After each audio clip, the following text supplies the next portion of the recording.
Hey everyone, and welcome back to another video. And in this video, I'm going to show you how to refer friends to Taskrabbit. Now, this video is going to be particularly useful for individuals. Let's say that you want to go ahead and refer friends to Taskrabbit.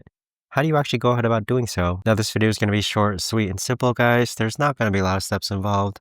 So in order to do this, what you're first going to do is click onto Taskrabbit. Now, on this page here, on the bottom right-hand corner, you want to click on Profile. So at the time of this recording, all you've got to do next is click on Help Your Friends, get $10, and then click on Tap to Share, and then click on Copy. So what you've done is that you've now copied a link that you can send to friends and family member, and once you do so, they'll get $10 in credit, and you'll get $10 when they complete their first task. So there you have it, guys. If we go ahead and go into our notepad, and then copy and paste that link we just copied, this is what that message looks like. So once you send this link, your friends or family members will get $10 off their first task. But there you have it, guys. That right there is the best and easiest way that I know of to actually go ahead and refer someone to Taskrabbit.